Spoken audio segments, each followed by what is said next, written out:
মাদারীপুরের শিবচর উপজেলার পদ্মার চরে প্রায় ৩ দশক ধরে বসবাস করছে শত শত পরিবার, কিন্তু এখনও সেখানে পৌঁছায়নি বিদ্যুৎ, গড়ে ওঠেনি কোনো শিক্ষা প্রতিষ্ঠান বা স্বাস্থ্য সেবা কেন্দ্র। ফলে মানবেতর জীবন কাটাচ্ছেন চরবাসীরা। মাদারীপুর প্রতিনিধি আবুল খায়ের বাবুর পাঠানো তথ্যচিত্রে বিস্তারিত ডেস্ক রিপোর্টে।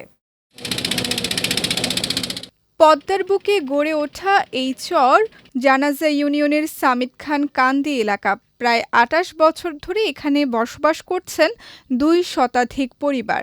জনসংখ্যা প্রায় ২,০০০ হলেও নেই কোনো আধুনিক নাগরিক সুবিধা। প্রতিটি বাড়িতে সৌর বিদ্যুতের ব্যবস্থা থাকলেও তা প্রয়োজনের তুলনায় অপ্রতুল। কৃষিকাজ আর মাছ ধরা এই দুয়ের ওপরই নির্ভরশীল এখানকার মানুষের জীবন জীবিকা।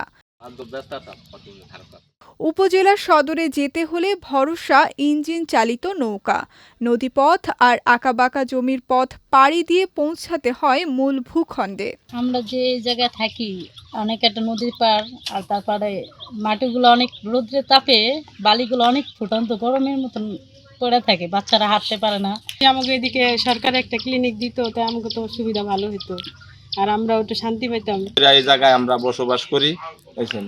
তা আমাকে সমস্যা হলো বিদ্যুৎ নাই, তো বিদ্যুৎ দিলে মানে আমরা এখানে সুস্থ মতন থাকতে পারতাম। শিক্ষা ব্যবস্থার অভাবে সবচেয়ে বেশি ক্ষতিগ্রস্ত হচ্ছে শিশুরা। বিদ্যালয় না থাকায় অনেকেই পড়াশোনা থেকে ছিটকে পড়ছে। এখানে মনে করেন সমস্যা প্রধান কারণ হয়েছে পড়ালেখার অনেক সমস্যা। আমরা চাই এখানে ভালো হসপিটাল বা স্কুল কলেজ যে কোনো একটা ব্যবস্থা করে দেখ, যাতে সবার আপাতত নিরাপত্তা ভালোভাবে হোক, পরে নিলে অন্য জায়গা থেকে তারপর নিরাপত্তা আরো ভালোভাবে করতে পারবে, চিকিৎসাটা ভালোভাবে করতে পারবে। এদিকে তাদের সাহায্য সহযোগিতা করার বিষয়ে ঊর্ধ্বতন কর্তৃপক্ষের সঙ্গে কথা বলা হবে বলে জানালেন উপজেলা নির্বাহী কর্মকর্তা।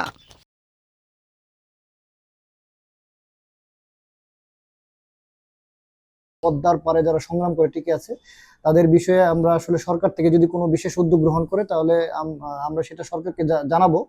যদি সরকার থেকে তাদের জন্য বিশেষ কোনো প্রকল্প বা বিশেষ উদ্যোগ গ্রহণ করে তাহলে এই এলাকার মানুষগুলো উপকার হবে।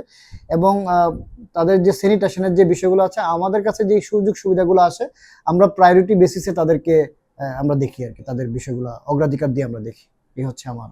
উন্নয়নের ছোঁয়া থেকে বঞ্চিত হলেও আশায় বুক বেঁধে আছেন পদ্মার চরবাসীরা। তাদের একটাই দাবি, দ্রুত বিদ্যুৎ, শিক্ষা ও চিকিৎসা ব্যবস্থার উন্নয়ন, যাতে তারা ফিরতে পারেন স্বাভাবিক জীবনে। বিজয় টিভি নিউজ ডেস্ক।